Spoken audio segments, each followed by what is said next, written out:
बच्चों आज हम लोग जो चैप्टर पढ़ने जा रहे हैं उसका नाम है forest and wild life resources. Plant life और एनिमल लाइफ है, forest and wild life resources हैं, उनके बारे में स्पेसिफिकली बात करेंगे। प्रोजेक्ट टाइगर चलाया गया, स्पेसिफिक एक प्रोजेक्ट हमारे टाइगर पॉपुलेशन को प्रोटेक्ट करने के लिए। National park, wildlife sanctuary, biosphere reserve, what is the difference? Simple सी बात कि अच्छे नंबर लाने हैं टेस्ट में, अच्छे नंबर लाने हैं टेस्ट में। तो चलिए आज चलते हैं आपको लेकर फॉरेस्ट में। हेलो एवरीवन, स्वागत है आप सभी का आज के हमारे सेशन में। This is your SST educator Ujjwala पुंज। और कैसे हैं मेरे सारे के सारे ज्वालामुखीज? आई होप कि सारे बच्चे बिल्कुल तैयार हैं आज के इस चैप्टर को पढ़ने के लिए, बिल्कुल एक्साइटेड है। क्योंकि यार सिंपल सी बात है कि अच्छे नंबर लाने हैं टेस्ट में, अच्छे नंबर लाने हैं टेस्ट में। तो चलिए आज चलते हैं आपको लेकर फॉरेस्ट में। बच्चों आज हम लोग जो चैप्टर पढ़ने जा रहे हैं उसका नाम है forest and wild life resources. Class 10 geography का सबसे पहला चैप्टर था रिसोर्सेज एंड डेवलपमेंट, जहां पर हमने एक बेसिक एनालिसिस करा था रिसोर्सेज के बारे में, रिसोर्सेज के कंजर्वेशन की क्यों जरूरत है, इस चीज को भी देखा था। एंड स्पेसिफिकली अगर मैं बात करूं तो हमने जमीन और मिट्टी के बारे में समझा था कि कैसे हमारा लैंड और सॉइल एक बहुत ही ज्यादा इंपॉर्टेंट रिसोर्स है। लेकिन आज हम उसी रिसोर्सेस के डिस्कशन को थोड़ा सा आगे लेकर चलेंगे और जो हमारी फ्लोरा फौना है, यानी कि प्लांट लाइफ और एनिमल लाइफ है, forest and wild life resources हैं, उनके बारे में स्पेसिफिकली बात करेंगे। तो चलिए आज की क्लास को चालू कर लेते हैं फटाफट से और आ जाते हैं हमारे इस चैप्टर की शुरुआत करने के लिए। चलो बच्चों, अगर मैं एक सिंपल बेसिक सा इंट्रोडक्शन दूं तो सिंपल सी बात हो रही है कि India is one of the world's richest countries. पैसे के मामले में नहीं, वहां पे हम थोड़े से पीछे हैं, ठीक है, इतने ज्यादा पीछे भी नहीं है, लेकिन richest countries in terms of the vast array of the biological diversity. Biological diversity का मतलब है बच्चों जो लिविंग थिंग्स है, living beings in the sense humans के अलावा अगर आप बात करो द एनिमल्स, ठीक है, एनिमल्स के साथ साथ द प्लांट्स, तो बहुत ज्यादा डाइवर्सिटी उस चीज में भी मौजूद है। एंड उस चीज के बेसिस पे India one of the world's richest countries है। मतलब इंडिया के अंदर बायोलॉजिकल डाइवर्सिटी बहुत ज्यादा मौजूद है, बहुत diverse plant species, animal species we have in our country. बहुत बढ़िया। These diverse flora fauna are so well integrated in our daily life that we take these for granted। लेकिन बच्चों हम ह्यूमन बींग्स के साथ पता है दिक्कत क्या है कि हम लोगों को लगता है कि अरे ये तो है ही, ये प्लांट लाइफ, ये पौधे तो हैं ही, ये जानवर तो हैं ही, क्या ही हो जाएगा, ठीक है, तो we take them for granted. But असलियत में बच्चों हो क्या रहा है? Because we take these for granted हमें ये पता नहीं चलता कि ये जो फ्लोरा फौना है हमारे जीने के लिए कितनी ज्यादा इंपॉर्टेंट है, किस तरीके से हर एक लिविंग ऑर्गेनिज्म एक दूसरे पे निर्भर है और सभी का एग्जिस्टेंस हमारे लिए बहुत ज्यादा necessary. It is very very essential for our survival as well, ठीक है, क्योंकि हर एक चीज एक दूसरे पे निर्भर है। Lately they are under great stress. Lately क्या हो रहा है बच्चों? लेटली मतलब हाल फिलहाल में हम लोग देख रहे हैं कि ये जो फ्लोरा फौना है इन पे जो है बड़ा जुल्म ढाया जा रहा है। And this is because of the insensitivity towards our environment. हम लोग अपनी प्रकृति की टूवर्ड्स क्या है, जालिम हो गए हैं बिल्कुल। मतलब बिना सोचे समझे जानवरों को मार देते हैं। एक तरीके से हम क्या करते हैं, बहुत से पेड़ पौधों को अपने यूज के लिए इस्तेमाल कर लेते हैं और कहीं ना कहीं हमें ये बात रियलाइज नहीं होती है कि बहुत सारे ऐसे जो स्पीसीज हैं वो या तो विलुप्त हो गए हैं, बिल्कुल एक्सटिंक्ट हो गए हैं, या फिर एंडेंजर हो गए हैं। बहुत ज्यादा खतरा है उनपे कि कल को आने वाले टाइम में वो स्पीसीज बिल्कुल गायब भी हो सकते हैं। तो ये खतरा मंडरा रहा है। अब बात यह है कि हमें इन स्पीसीज को प्रोटेक्ट करके रखना है, ठीक है, प्रोटेक्ट करना है। दैट इज वाई बच्चों conservation is very very essential. तो क्योंकि ये स्पीसीज डिप्लीट होती चली जा रही है, खत्म होती चली जा रही हैं, तो दैट इज वाई हमें इनको कंजर्व करना है। समझ में आया? कंजर्व का नीड क्यों है, कंजर्व क्यों करना है? क्योंकि डिप्लीशन हो रहा है, खत्म हो रहे हैं, वो विलुप्त कुछ होते जा रहे हैं, कुछ विलुप्त होने के खतरे में आ रहे हैं, ये सारी बातें हो रही हैं। नाउ बात ये आती है कि हम कंजर्व करेंगे कैसे? तो कंजर्व करने के लिए गवर्नमेंट ने क्या मेजर्स लिए हैं, चले पहले उनको देख लेते हैं। चलिए पहले उनको हम देख लेते हैं, नजर डाल लेते हैं कि गवर्नमेंट ने क्या क्या मेजर्स या कदम उठाए हैं इनको कंजर्व करने के लिए। Conservation preserves the ecological diversity, preserves the genetic diversity of plants and animals. बच्चों ऑब्वियस सी बात है, जो एक तरीके से भिन्नता है प्लांट स्पीसीज की, एनिमल स्पीसीज की, उस भिन्नता को प्रोटेक्ट करने के लिए हमें कंजर्वेशन करना है ताकि वो डिप्लीट ना हो जाए। और उस कंजर्वेशन के लिए गवर्नमेंट ने क्या क्या मेजर्स उठाए हैं, आपको ये 4 पॉइंटर्स ध्यान रखने होंगे। Number 1, Indian wild life protection act of 1972, star mark. इसमें बहुत बारी एक मल्टीपल चॉइस क्वेश्चन बन जाता है ये एक्ट आती है और इसके थ्रू बच्चों प्रोटेक्टिंग हैबिटेट्स एंड सारे के सारे जानवरों के जो हैबिटेट है, यानी कि जो उनकी नेचुरल सराउंडिंग है जहां पर वो रहते हैं, उस हैबिटेट को प्रोटेक्ट करना। उसी के साथ एक all India list of protected species को भी यहां पर जारी करा जाता है, जहां पे कुछ स्पीसीज जिनको स्पेसिफिक प्रोटेक्शन चाहिए, ज्यादा प्रोटेक्शन चाहिए क्योंकि वो खतरे में है, तो इसको भी पब्लिश किया जाता है। साथ ही में the thrust of the program was towards protecting the remaining population of certain endangered species। बच्चों thrust मतलब जो ऑब्जेक्टिव था, जो उद्देश्य था इस प्रोग्राम को लाने का, वो यही था कि एक तरीके से हमारी जो remaining population of endangered species, endanger मतलब इन डेंजर, जो खतरे में है, किस खतरे में है, क्या होने वाला है ऐसा, मतलब बच्चों ऐसी स्पीसीज, ऐसे लिविंग ऑर्गेनिजम्स जो कि बहुत कम तादाद में रह गए हैं और अगर अभी हमने उन्हें प्रोटेक्ट नहीं करा तो कल को आगे जाकर वो विलुप्त भी हो सकते हैं, एक्सटिंक्ट भी हो सकते हैं। तो ऐसे स्पीसीज जिन पे एक्सटिंक्ट होने का खतरा मंडरा रहा है, उन स्पीसीज को प्रोटेक्ट करने का यहां पर ऑब्जेक्टिव था। ठीक है, तो इन सभी स्पीसीज के जो शिकार होता है, हंटिंग जो होती है, उस पर बैन लगाया गया। उसी के साथ legal protection to their habitat, कानूनी तौर पे उनकी जो नेचुरल सराउंडिंग है उसको लीगल प्रोटेक्शन दे दिया कि आप वहां एक्सप्लॉयटेशन नहीं करोगे उस हैबिटेट में। उसी के साथ साथ restricting their trade in wildlife, trade होता है ना जानवरों के कुछ ना कुछ, जैसे किसी जानवर की खाल को बेच रहे हैं, किसी के दांत को बेच रहे हैं, किसी की हड्डियों को बेच रहे हैं, तो ये जो ट्रेड होता है, जो व्यापार हो रहा है जानवरों का, उसको भी रोकने की यहां पर बात करी जाती है। ठीक है, इन सभी चीजों को मद्देनजर रखते हुए इन सभी स्पीसीज को प्रोटेक्ट करने की बात करी गई है। Now next thing is the central government, यानी कि बच्चों हमारी जो केंद्रीय सरकार है, ऑल्सो अनाउंस सेवरल प्रोजेक्ट्स, बहुत सारे प्रोजेक्ट्स आते हैं स्पेसिफिक एनिमल्स को जिनको प्रोटेक्शन की जरूरत है, उनको प्रोटेक्ट करने के लिए। Along with that, under the Wildlife Act of 1980 and 86, several hundreds of butterflies, moths, beetles, one dragonfly also have been added to the list of protected species। तो बहुत सारे यहाँ पर आप देख सकते हो, सिर्फ एनिमल्स नहीं बल्कि इंसेक्ट्स को भी ऐड कर दिया है, बटरफ्लाइज, मॉथ्स, बीटल्स, ठीक है, इनको भी प्रोटेक्टेड स्पीसीज की लिस्ट में ऐड कर दिया गया क्योंकि उन्हें भी प्रोटेक्शन की जरूरत है। तीसरा पॉइंटर यहाँ पर क्या आता है, 1991 में for the very first time plants को भी इस लिस्ट में ऐड करा गया 6 स्पीसीज के साथ में। तो 6 प्लांट स्पीसीज को भी ऐड करा गया पहली बारी 1991 में। इससे पहले सिर्फ एनिमल्स को ऐड करा जाता था, प्लांट्स को भी ऐड कर दिया गया। Central government, fourth point, central government has also announced several projects for protecting specific animals. अब बच्चों यहाँ पे ध्यान दो, कुछ स्पेसिफिक एनिमल्स के लिए क्यों मैम, बाकियों के साथ तो भेदभाव हो रहा है, ऐसा कुछ भी नहीं है। देखिए, जिसको प्रोटेक्शन की जरूरत है उसी को प्रोटेक्ट किया जाएगा ना। अब जो जिन जानवरों की बहुत तादाद है उन्हें प्रोटेक्शन की जरूरत नहीं है, तो इस वजह से उनके लिए स्पेसिफिक प्रोजेक्ट्स नहीं चलाए गए। जिन्हें प्रोटेक्शन की जरूरत है, जैसे specifically tiger, one horn rhinoceros, Kashmir Stag, hangul, 3 types of crocodiles, fresh water crocodile, salt water crocodile, घड़ियाल, एशियाटिक लॉयन, तो ये सारे स्पीसीज के लिए अलग अलग प्रोग्राम्स सरकार चलाता है कि इनको हम प्रोटेक्ट करेंगे क्योंकि इनकी पॉपुलेशन बहुत कम रह गई है और अगर अभी हमने इन्हें प्रोटेक्ट नहीं करा तो कल को खत्म भी हो सकती है। ठीक है, इसलिए most recently the Indian elephant, blackbuck, chinkara, blackbuck से कुछ आया बच्चों याद, ठीक है, blackbuck, great Indian bustard, godawan and the snow leopard etcetera have also been given full और partial legal protection against hunting and trade throughout India. तो ये कुछ और भी स्पीसीज हैं, इनको भी इस लिस्ट में ऐड कर लिया गया। लिस्ट मतलब इन द सेंस गवर्नमेंट इनके लिए भी स्पेसिफिक प्रोजेक्ट्स चला रही है इनको प्रोटेक्ट करने के लिए भी। Alright, now you can see some of the animals here. यहाँ पे कुछ एनिमल्स मैं आपको दिखा देती हूँ। ये है स्नो लेपर्ड, ये है हमारे इंडियन बस्टर्ड, ये है कश्मीर स्टैग, ये है वन हॉर्न राइनोसरस। ठीक है, उसी के साथ यहाँ पर अब आते हैं इसी एक स्पेसिफिक प्रोजेक्ट की बात करने के लिए। शेर, चीता ही कह दे बच्चों, लेकिन यहाँ पे ये ना तो शेर है ना तो चीता है। ये कौन है? ये है बाघ, यानी कि हमारा टाइगर। प्रोजेक्ट टाइगर चलाया गया, स्पेसिफिक एक प्रोजेक्ट हमारे टाइगर पॉपुलेशन को प्रोटेक्ट करने के लिए। देखो 1973 में द अथॉरिटीज, जो फॉरेस्ट वाइल्ड लाइफ मैनेज करती है, उन अथॉरिटीज को एकदम से रियलाइज होता है कि जो टाइगर पॉपुलेशन है इट हैड ड्विंडल्ड टू 1827 फ्रॉम 55,000।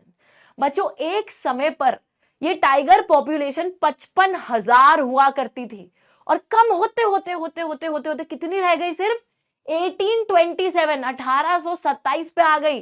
फिर अथॉरिटीज को रियलाइज हुआ कि अरे ये तो बहुत कम हो गई, अब क्या करें।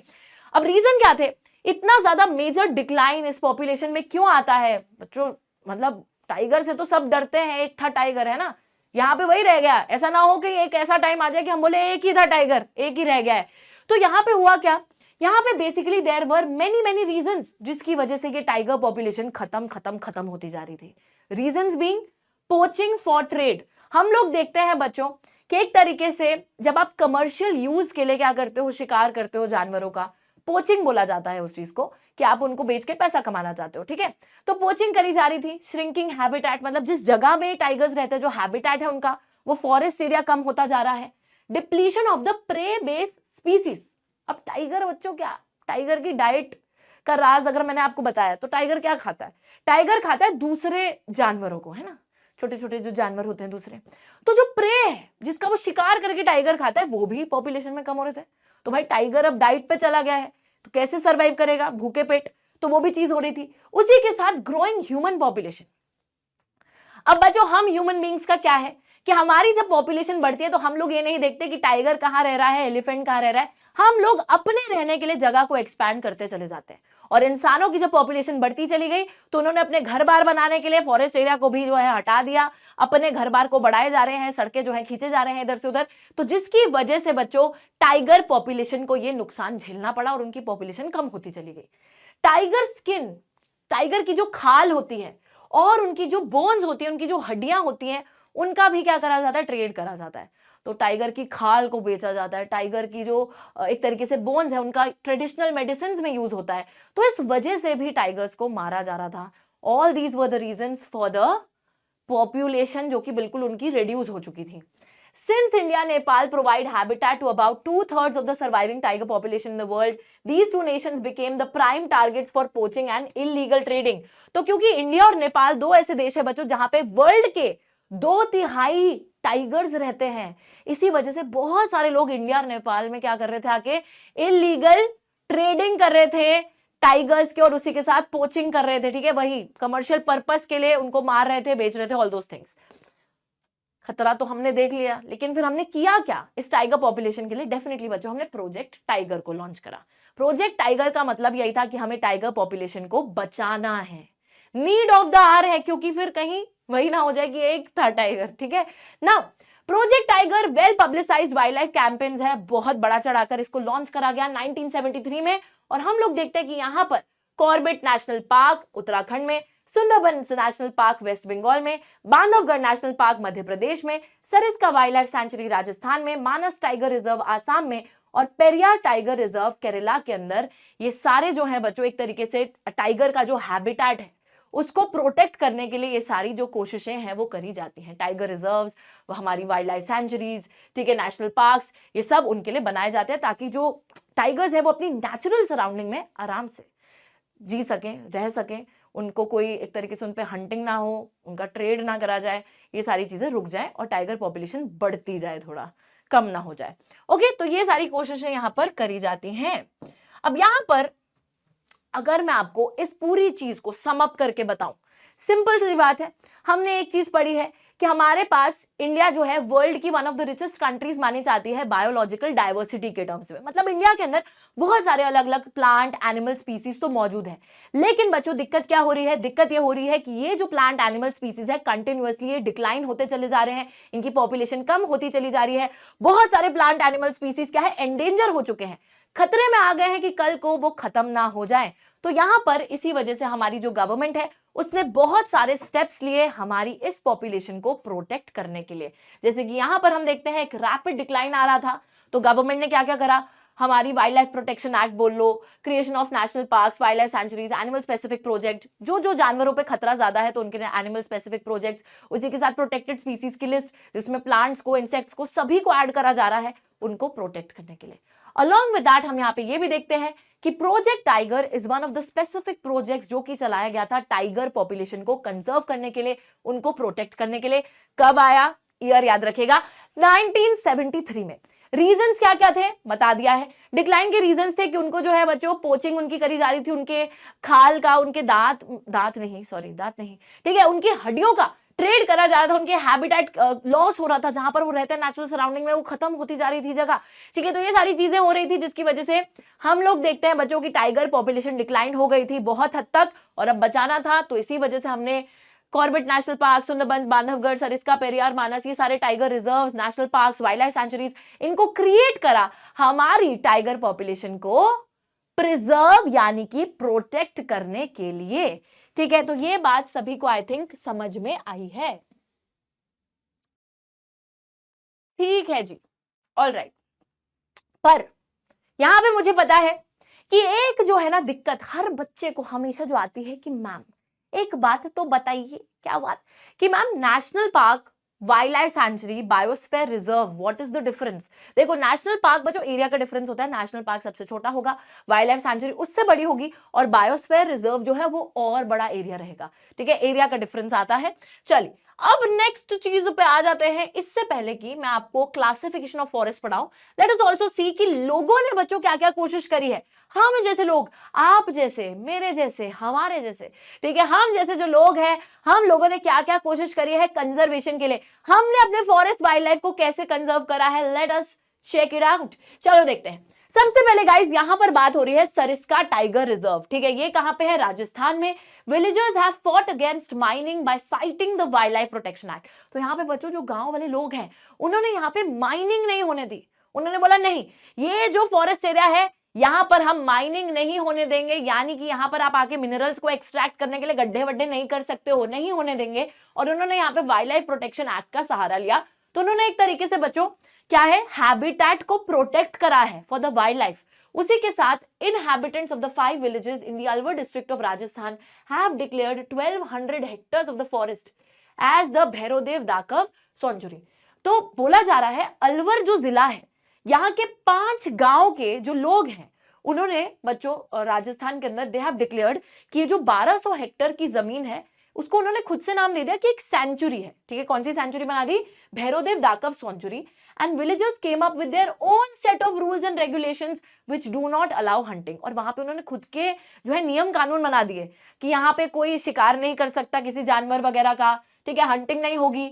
साथ ही में also protecting the wild life against any outside encroachment. और उसी के साथ वो ये भी बोलते हैं कि यहाँ पे जो वाइल्ड लाइफ है उसको हम प्रोटेक्ट कर रहे हैं, कोई भी बाहर से आके यहाँ इंक्रोच नहीं कर सकता, इंट्रूड नहीं कर सकता, इंटरफेयर नहीं कर सकता है इस एरिया में, ठीक है, कोई दखल अंदाजी नहीं देगा, शांति से जीने दो हमारी वाइल्ड लाइफ को यहाँ पे। तो खुद से बच्चों लोगों ने पहल करी, सेंचुरी बना दिया, पूरे एरिया को डिक्लेयर कर दिया, रूल्स रेगुलेशंस अप्लाई कर दिया और सभी को मना कर दिया, डोंट एनक्रोच।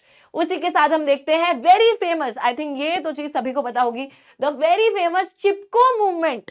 किससे चिपको, ठीक है, पेड़ों से चिपको बच्चों। चिपको मूवमेंट की बात यहां पर हो रही है जो कि हिमालयस में चालू हुई थी, one successful attempt to resist deforestation in several areas. अब मैं आप लोगों से पूछती हूं, बचपन से पढ़ते आ रहे हो ना चिपको मूवमेंट के बारे में, तो किस व्यक्ति ने बच्चों इस चिपको मूवमेंट को चालू करा था, कमेंट्स में बताना है, ठीक है, किसने चालू करा था। साथ ही में बच्चों मैं आपको ये बता दूं कि चिपको मूवमेंट के अंदर क्या हो रहा था, लोग जाके पेड़ से चिपक गए थे डिफॉरेस्टेशन ना हो इसके लिए, ताकि पेड़ों को ना काटा जाए। तो चिपक गए लोग कि पेड़ को काटे को पहले हमें देखो, हमें काट के दिखाओ, ठीक है। तो इस तरीके से बच्चों लोगों ने यहाँ पे प्रोटेक्ट करा था हमारे ट्रीज को। साथ ही में डिफॉरेस्टेशन को यहाँ पे रेजिस्ट करने की कोशिश करी गई थी। This has also resulted in community afforestation. एक तो लोगों ने पेड़ों को कटने नहीं दिया, ऊपर से they started planting more and more trees. Afforestation मतलब और भी पेड़ वगैरह उन्होंने प्लांट करने चालू करे हैं, बहुत अच्छी बात है। आगे देखते हैं क्या होता है। Farmers and citizen groups like the bees बचाओ आंदोलन इन तहरी एंड नवदन्या।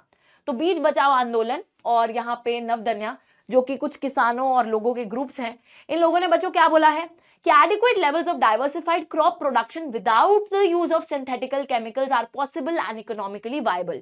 तो ये बेसिकली ये आर्ग्यू कर रहे हैं कि आजकल के टाइम पे क्या होता है कि हम लोग बहुत ही एक तरीके से सिंथेटिक केमिकल्स का यूज करते हैं, ऐसे सीड्स का यूज करते हैं जिनको फर्टिलाइजर्स, इंसेक्टिसाइड्स, पेस्टिसाइड्स की जरूरत हो, और उससे ना क्या होता है, एक तो इन्वायरमेंट हमारा खराब होता है, साथ ही में सॉइल खराब होता है, सॉइल की फर्टिलिटी चली जाती है।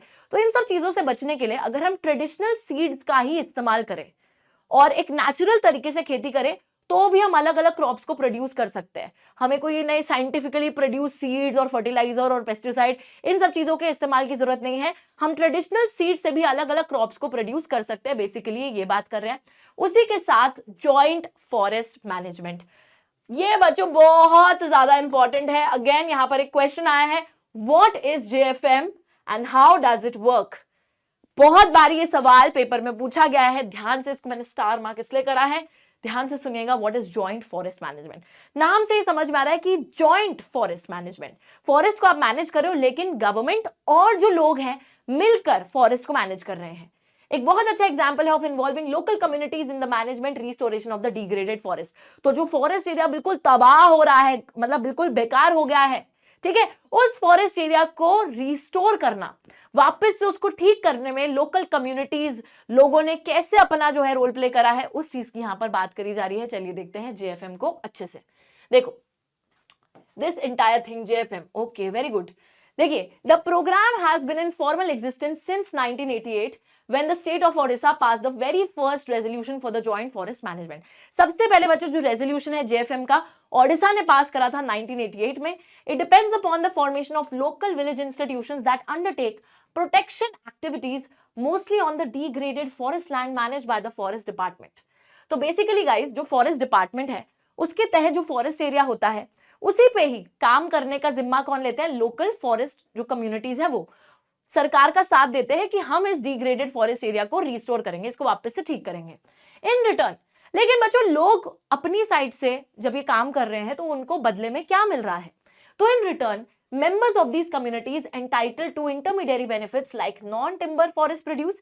एक तो नहीं बोला जाता ठीक है अगर आप हमारी हेल्प करोगे फॉरेस्ट एरिया को रिस्टोर करने में तो जो फॉरेस्ट प्रोडक्ट्स है, ठीक है, फल हो गई, सब्जी हो गई, आपको हनी कलेक्ट करना है, व्हाटएवर इट इज, आप वो सब चीजों का इस्तेमाल कर सकते हो, नॉन फॉरेस्ट प्रोड्यूस आपको मिलेगा।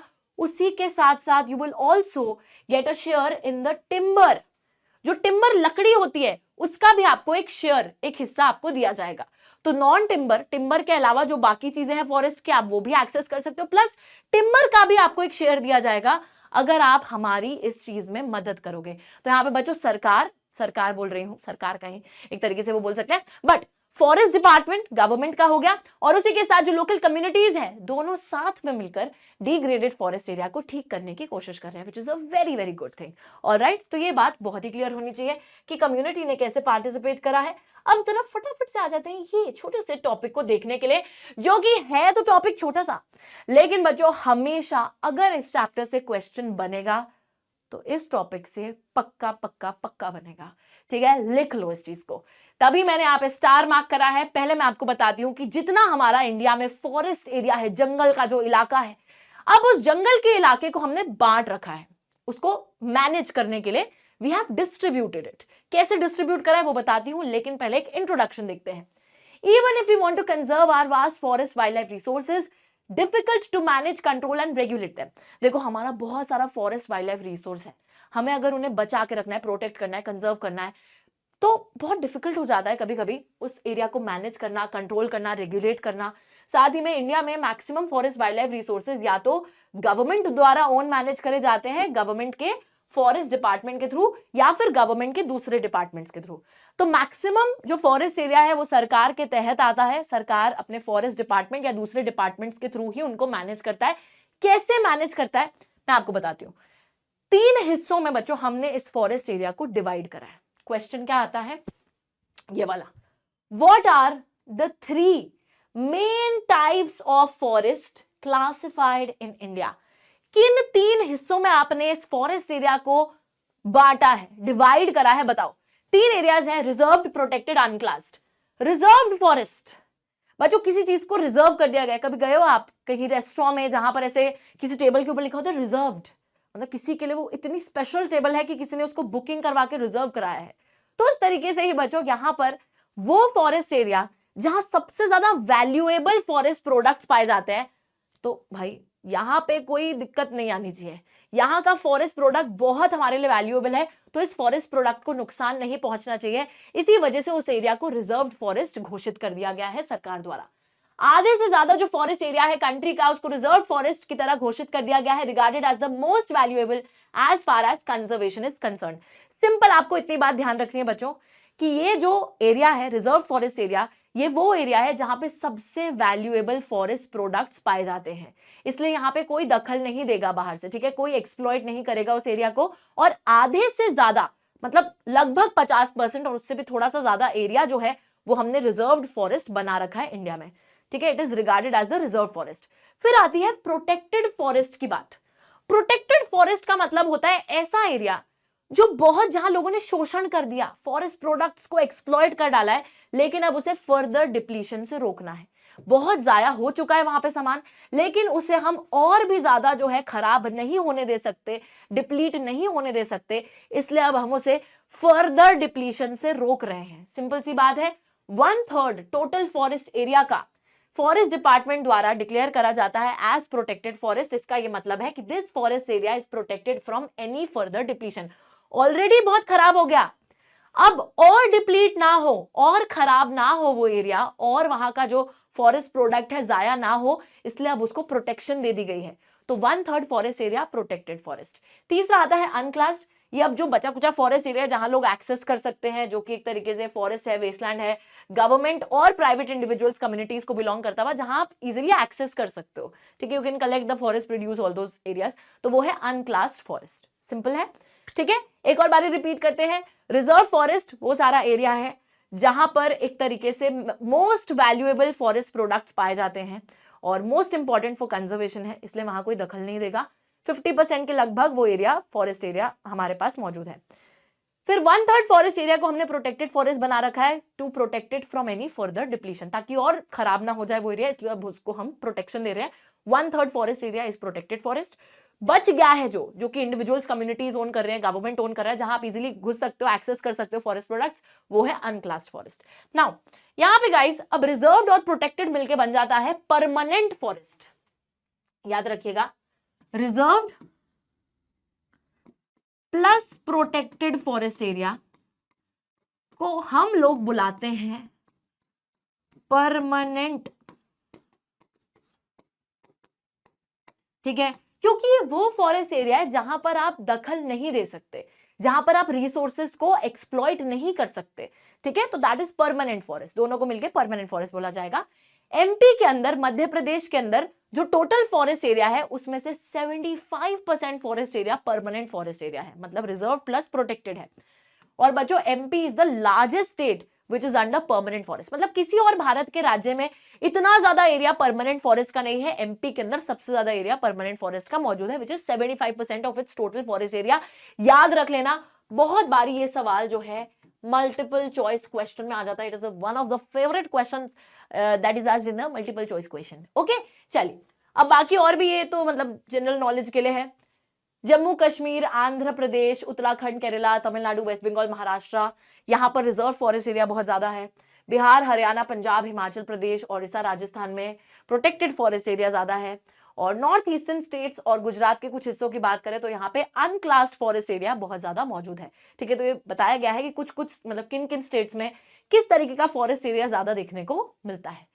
चल, अब ये बात बिल्कुल क्लियर है, ये 3 फॉरेस्ट एरियाज बहुत अच्छे से याद रखना। परमानेंट फॉरेस्ट क्या होता है, रिजर्व प्लस प्रोटेक्टेड। कहां पर सबसे ज्यादा परमानेंट फॉरेस्ट है, कौन से स्टेट में, मध्य प्रदेश में, which is 75% of the total forest area. Okay, now guys, basically एक बारी चैप्टर कंप्लीट हो चुका है, एक छोटू सा टॉपिक है वो भी हम देखेंगे।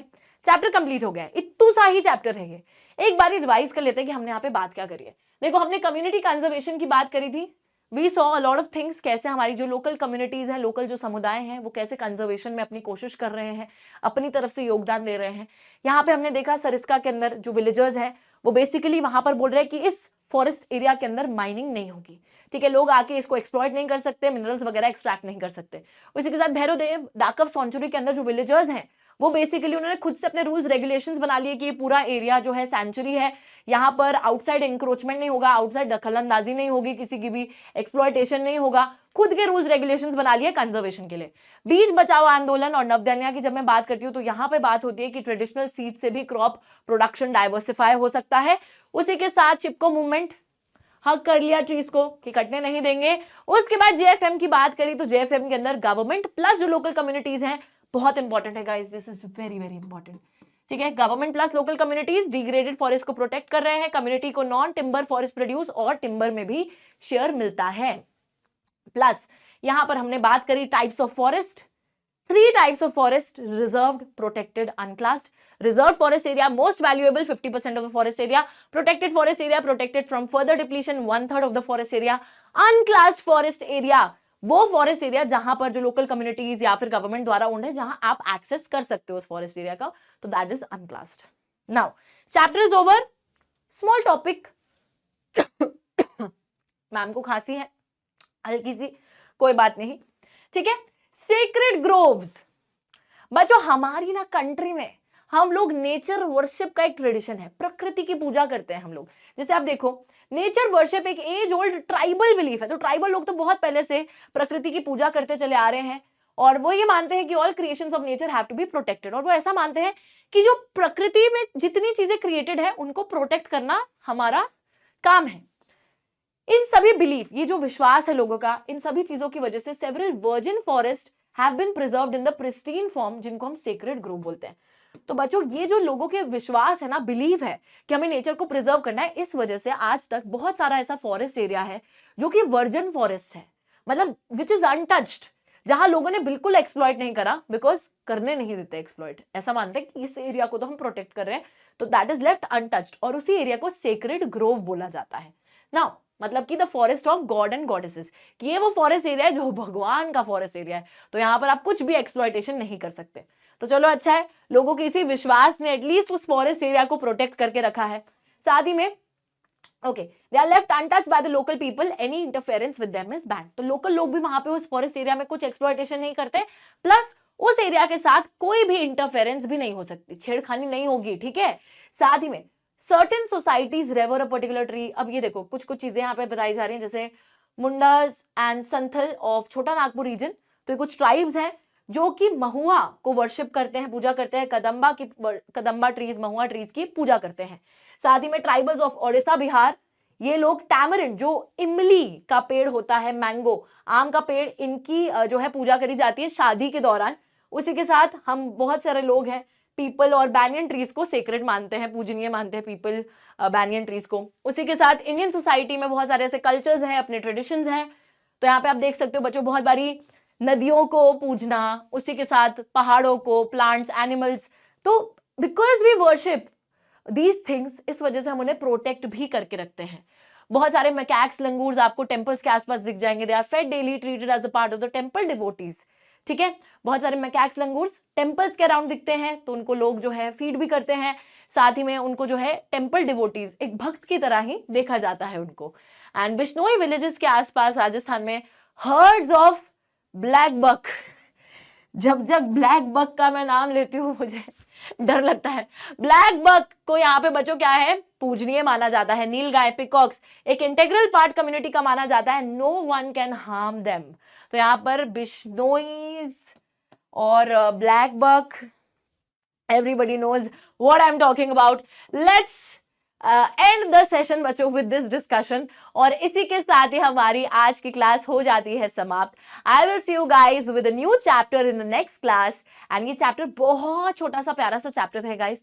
इसमें से वैसे तो MCQs और एक क्वेश्चन हो सकता है कि बन जाए एग्जाम के अंदर, तो प्लीज इसको अच्छे से रिवाइज कर लीजिएगा before our next class. And I will see you guys very soon with a new chapter. तब तक के लिए thank you so much my ज्वालामुखीज, take care, love you all and